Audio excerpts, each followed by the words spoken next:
You're joining us for another edition of Morning Date, and in the studio today is a young woman who's just completed a journey that might only just imagine or hear about. Well, this journey is one of dreams. 상하이에서 런던까지 239일, 8,460km의 긴 자전거 여정을 마치고 유라시아 일주 자전거 편지를 출간한 유채원 작가님을 오늘 모셨습니다.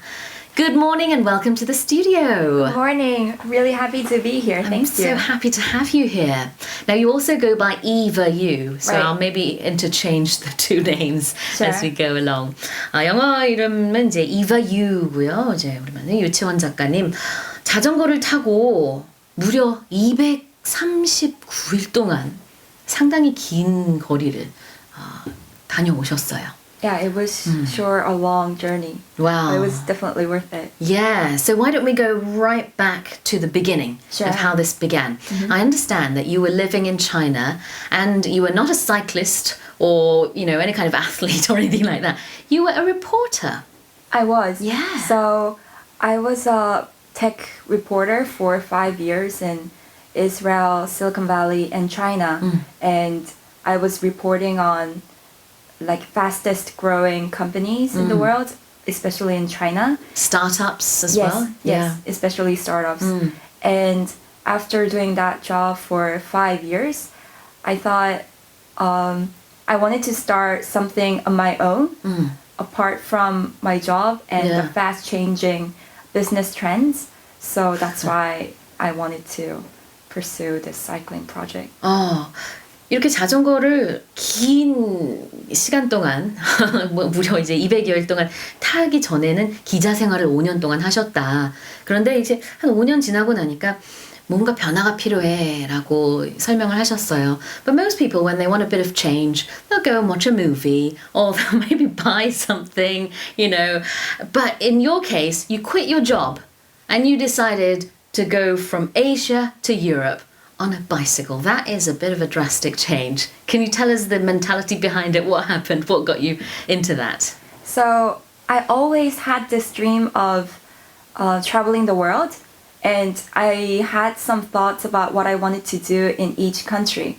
Learning yoga in India, learning tango in Argentina, but I didn't know how to connect those thoughts. And I was not courageous enough to leave my job. Yeah. And when I was in Shanghai, I met a friend who was Colombian, and he wasn't from a really kind of rich family, but he really loved cycling. Yeah. And he wanted to cycle from Shanghai to New York. Wow. And I was very inspired. So first I interviewed him just like this in my podcast. Oh, okay. And I realized that he had his perfect project in mind, and he wanted to do it by himself. And so I thought, if this guy who's my age can do it, then why can't I? Yeah, why can't I? Why not? So I went to his farewell party, and the day when he left, I kind of cycled with him in the first 1 hour, and I was like, as if I was going, my heart beat very fast. Yeah, was it a very liberating experience? It really was. Wow. I thought it was really amazing that you can travel by bike. And to this was somewhere just else. in China It for was 1 in hour China. on a bike. Yeah. And then I had to go to my work. Yeah, of course. But still, it really kind of inspired me. And I thought, if I want to do something crazy, I should do it while I'm in my 20s. Yeah, that's amazing. 평소에도 이제 세계 여행을 생각을 하셨었고, 그런데 기자 생활을 하던 중에 만났던 콜롬비아인이라고 하셨나요? 네. 네, 콜롬비아인 중에서 나이는 비슷한데 이렇게 샹하이에서 뉴욕까지 내가 자전거를 탈 거다. 그러면서 굉장히 구체적인 계획을 가지고 있는 한 청년을 만나서 아니, 이런 계획을 가지고 있는 내 또래의 사람이 있다니 나도 하고 싶다라는 그런 좀 영감을 받으신 것 같아요. 그러고 나서 실제로 이분과 1시간 동안 중국 시내에서 자전거를 타시면서 이거다. 이런 좀 느낌을 받으셨나 봐요.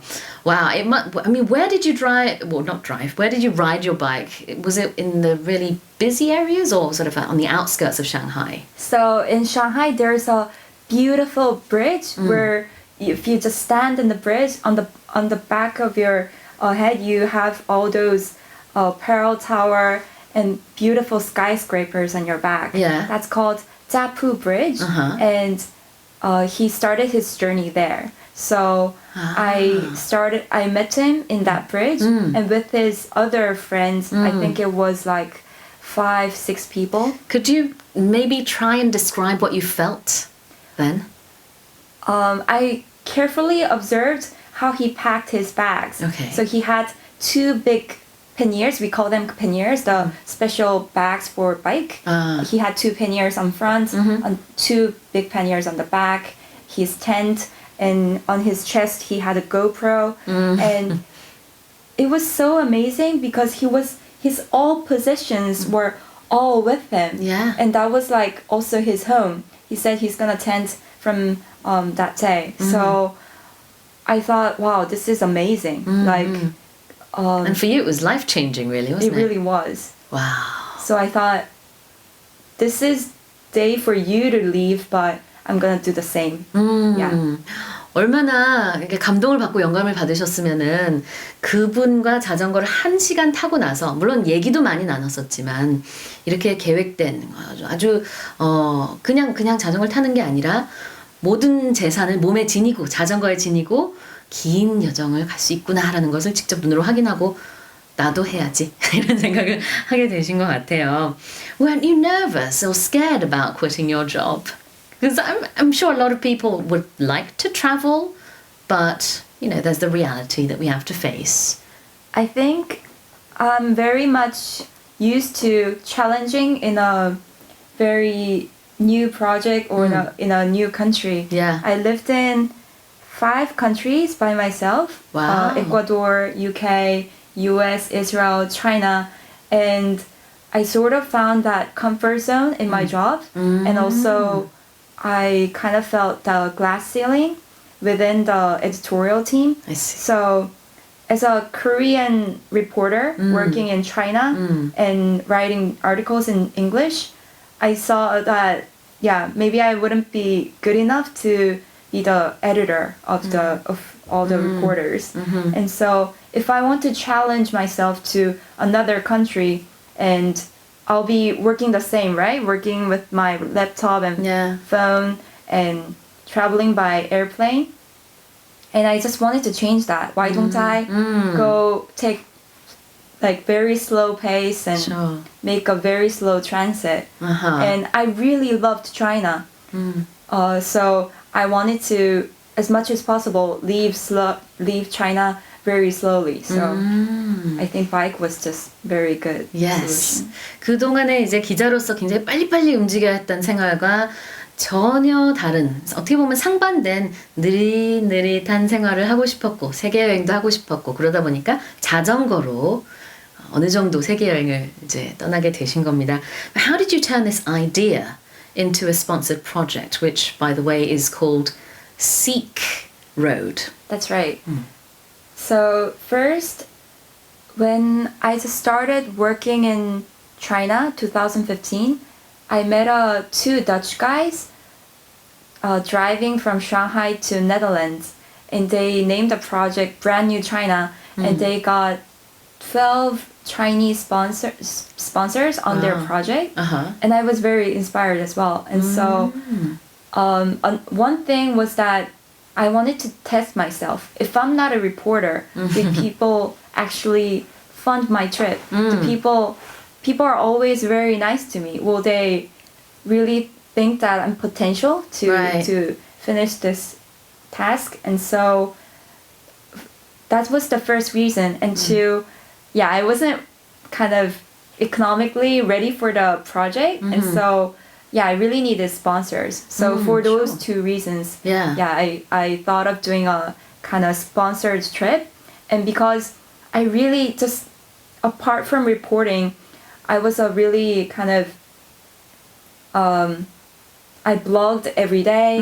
I loved filming things. I loved holding seminars. I loved gathering so people. do you promote certain items from your sponsors along your trip? Is that how you get your funding? Yes, that's right. So I told them, oh, I'm going to write blogs every day, kind of feature the brands in my YouTube, I see. and later write a book. Yeah, those were all planned. 매일매일 이 긴 여정 동안에 블로그를 올리는데 거기서 이제 후원 받은 업체들의 뭐 상품이라든지 이것을 홍보를 하면서 또 거기서 이제 돈을 받고 그러니까 이렇게 긴 시간 동안 사실 여행을 할 수 있으시지 않으셨을까 하는 생각이 듭니다. 그런데 이제 궁금한 게 자전거만 탄 게 아니라 어디선간 자야 되잖아요. 그래서 I'm very curious to know how you went about the accommodation issue. With I mean, obviously you were sponsored, but it wasn't, I would imagine, a huge amount of money. It wasn't a huge amount of money, and I really thought of camping on Yeah. the way, and I wanted And did to. you? Well, I tried to, but Yeah. the thing was that I had a friend who cycled with me. He was a Chinese guy, Yeah. and we cycled together, and we had a very different kind of way of living. I told him that I want to cook Yeah. and camp so that we can lower down the budget. Sure. But he was very used to his own way of living, always sleeping in bed and in accommodation and eating outside. Yeah. And so we had a lot of quarrels. I see. So I think we ultimately just camped one day, and otherwise we had to depend on the locals' house because we sort of departed too late. Most of the cyclists, they start from spring and they finish in autumn, but we started in mid of summer. Right, So that's right. why I finished in winter. I So see. that's another reason why we couldn't camp too much. So overall, if you don't mind me asking, how much did the entire trip take in terms of the budget you had? So it was 1,400만 원. Wow. Yeah, so every For month, 240 days almost. Wow. yes, so that's like monthly 170만 원 and daily 56,000원. 하루에 56,000원씩 사용을 한 격이군요. And because 근데 하루에 56,000원이면은 이제 뭐 민박을 하셨다라는 얘기를 하셨지만 중간중간 뭐 숙박도 하셨을 거고 뭐 음식도 먹어야 되고 돈 쓸 일이 그래도 좀 있기는 있었을 것 같은데 와, 이제 후원을 좀 받으셔서 절약을 하신 건가요? This is amazing. that's all the money we used from the airplane ticket including to the sponsored money? yeah, that's 후원 like 받은 돈 다 포함해서 no. So Yeah. the sponsorship I got was like 2천만 원. Okay. And then of that total I used 1,400만 원. 남았어요, 심지어. 와, 2천만 원 후원을 받았는데 1,400만 원만 썼다. 그래서 굉장히 절약을 많이 하셨네요. 근데 같이 여행했던 이 좀 취향이 달랐던 친구분이랑은 끝까지 여행을 하셨나요? Actually, he dropped down the project from Turkey. So 중간에 from 포기를 Turkey, 하셨군요. I had to cycle alone. All right. Well, we'll have to talk more about that another time. But for now, we're going to take a short song break. And when we come back, we'll talk more about your amazing journey across Eurasia. This is Maria Esther Zamora. And it's Cheapy Cheapy from the Motorcycle Diaries soundtrack. And I want to urge our listeners to write in. We have some very special prizes to give out today. 오늘 메시지 많이 보내주세요. 5분께 추첨을 통해서 유라시아 일주 자전거 편지, 오늘 지금 모신 유치원 작가의 책을 보내드리도록 하겠습니다. We'll be right back. You're listening to Morning Special. This is Morning Date, and today joining us in the studio is a young woman who quit her reporting job and decided to ride a bicycle from China to England. Following the Silk Road, this project she named Seek Road.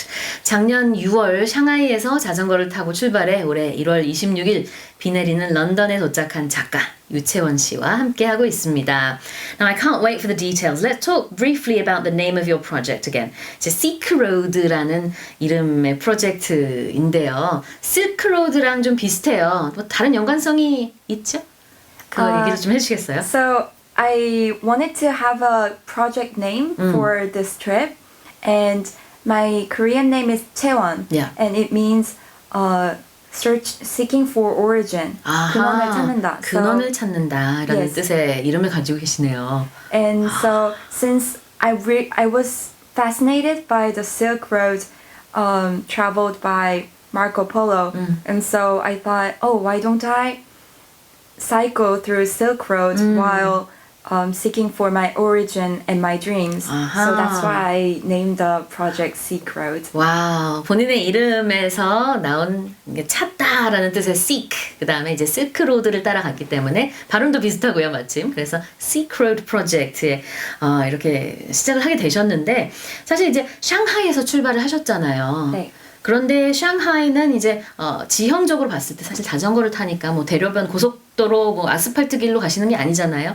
그런데 이제 샹하이는 바다를 향해서 내려가는 좀 아래쪽으로 내려가는 지형으로 제가 알고 있습니다. 거기서부터 역으로 유럽으로 가는 게 만만치 않은 길일 텐데 how was the terrain? I understand it's quite rough. There's a lot of uphill to do and how was that? So as for China, on the east part of China is all very flat. Yeah. So for maybe 1 week or two, I really enjoyed very flat and a lot of beautiful river kind of terrain. Yeah. But from week 2, it was very tough because I entered one of the most poorest area in China called Henan province. Yeah. And the roads were unpaved and there were a lot of big trucks on the road, and so it was very dangerous. And when it rained, it got all muddy, so I fell off in the mud quite a few times. So it was very very bad. Yeah. 실제로 이제 허난시를 지날 때쯤에서는 이제 길이 굉장히 많이 오르막길, 내리막길 그리고 또 포장되지 않은 길도 많고 해서 고생을 많이 하셨군요. 비까지 와서 또 지착지척되는 그 길을 어떻게 자전거로 다니셨는지 참 대단하십니다. But I can only imagine the weather is probably one of many obstacles you had to face on this journey. So why don't we take it step by step and, take it country by country. Could you Sure. guide us through some of these travels? Sure. So I went through 14 countries. So starting from China, Yep. Kazakhstan, I crossed the Caspian Sea with a ferry, and then I arrived in Azerbaijan, Georgia, Turkey, Greece, Macedonia, Albania, Montenegro, Croatia, Italy, Switzerland, France, and UK. And then Wow. I went back to Korea. It's a difficult job enough just naming those countries. But the 14 countries, why don't we break them down? And today we'll go through the first part of that journey. So you go from China to Kazakhstan. Right. How was that? So I spent 2 months and a half in China, and even though I spent 3 years and a half in China as a reporter, the experience was totally different Sure. because I traveled within China with the airplane and I mostly stayed in hotels. But on this trip, I visited really kind of rural areas in China. We say it's 3 or 4 tier cities where there's almost no kind of malls and cafes, Wow. nothing. And they might only have a village with a supermarket and that's it. And so it was very different and people wasn't as nice as I expected. Really? I mean, because Because you're a foreigner to them.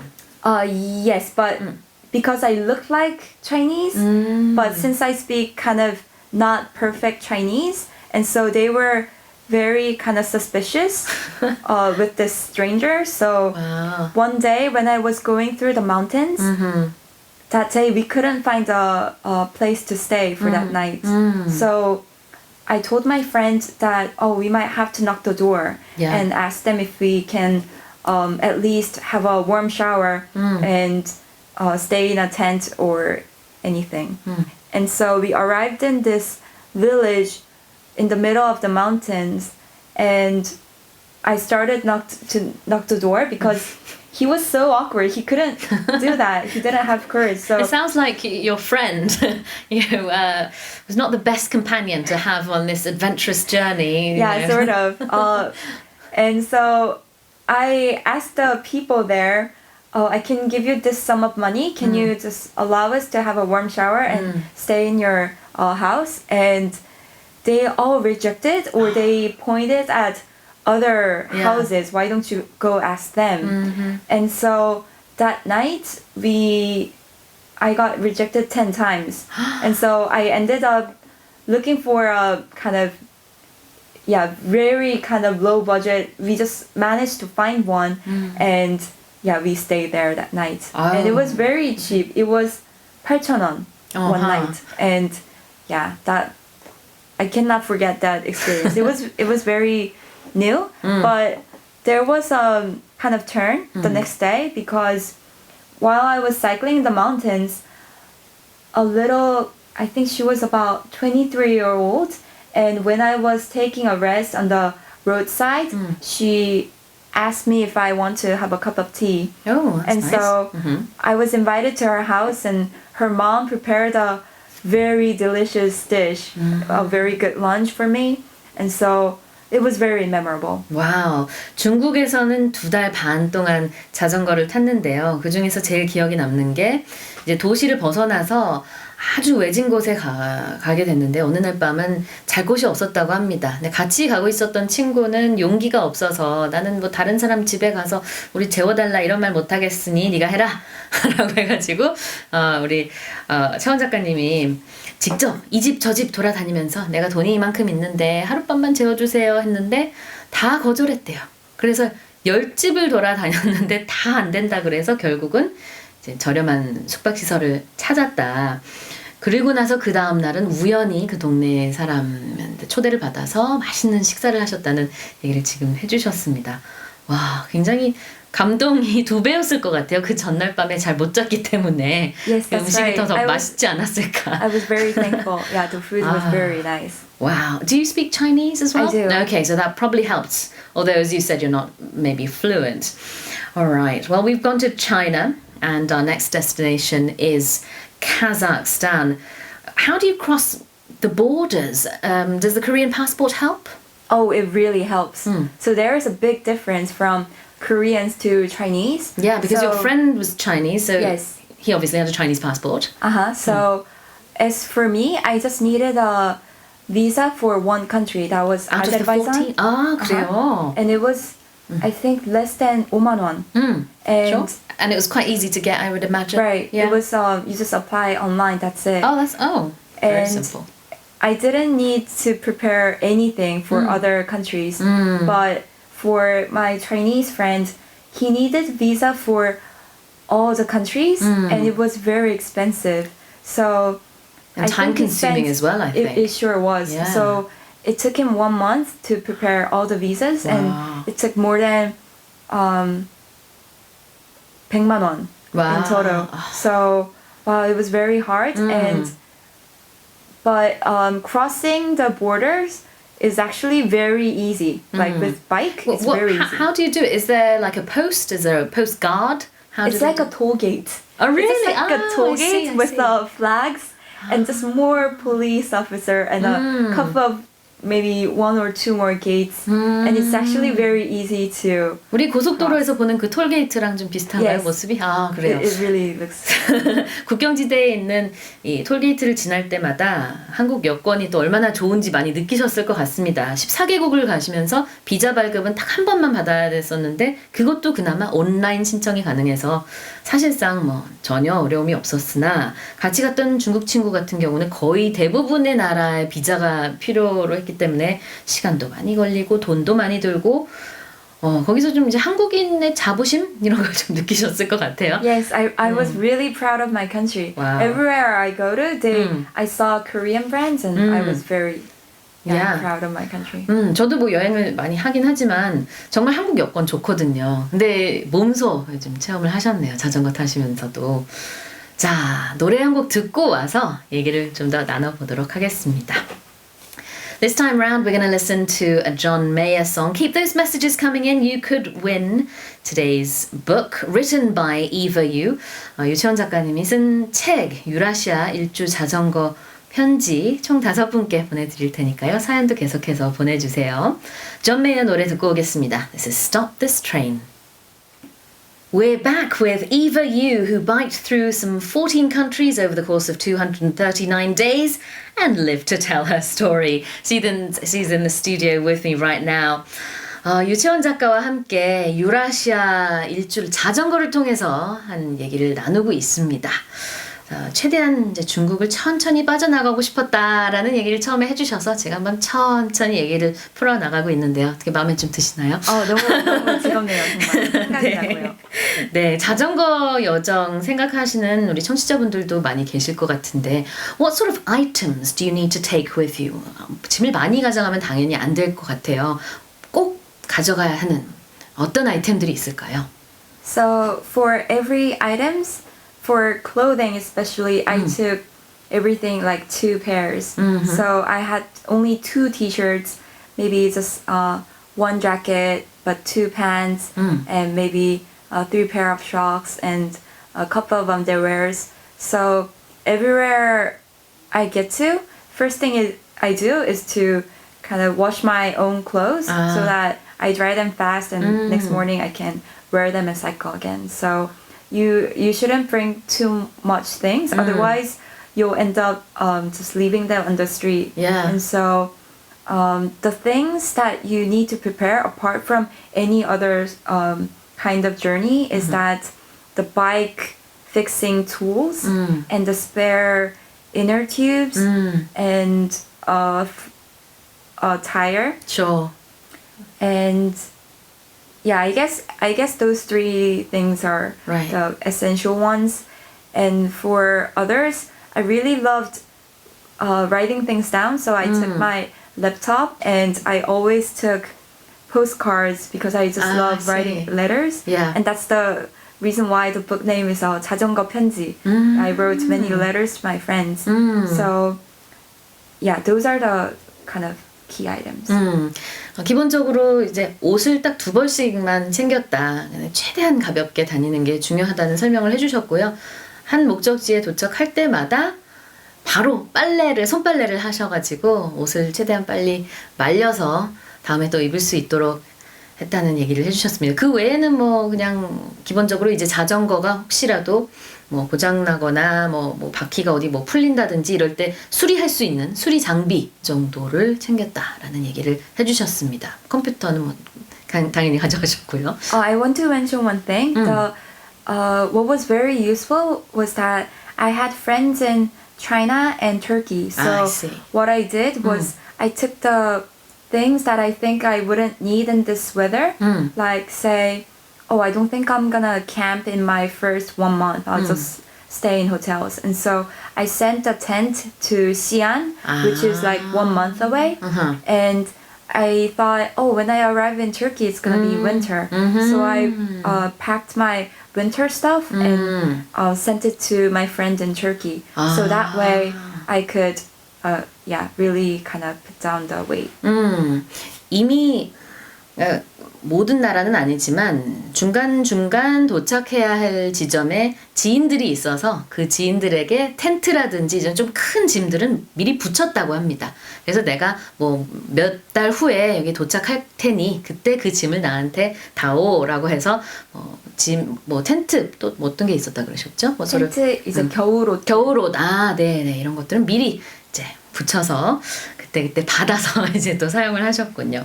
Alright, so let's go to our next destination, which would be Kazakhstan. Can you maybe share some fun episodes? So Kazakhstan was a very exotic country because I've been to Europe and China, but Kazakhstan was just really very exotic from any other countries I visited. And I really realized the kind of sense of the past Soviet Union countries because I think at least 6 or 5 countries I visited, they all spoke Russian and they kind of share the same food and the culture. So that was very interesting experience I had. They really looked different, and I was really glad to see people in Kazakhstan they looked very happy. I mean, I could compare Uyghur, the minority group in China and Kazakhstan. And in China, Uyghur people, they have a lot of issues for independence and they look very upset. But while I was in Kazakhstan, Uyghur family, they invited me while I was like resting under the tree, and they let me stay in their house for 5 days, and it was a family with 10 kids, and so it was very fun. Wow. Like the same Uyghurs, but because of the different location they were living in, they had a different sort of it was totally atmosphere. different. Wow. The kids they looked very happy, and they were super enthusiastic about us and our trip, and they were very fast learners. And in Uyghur, I couldn't really talk to the local people there because they seemed very kind of observed in a way. 같은 위구르족인데도 중국에서 봤던 위구르족은 뭔가 굉장히 기분이 좀 안 좋아 보이고 그랬다. 뭐 정치적인 이유 때문에 그렇겠죠.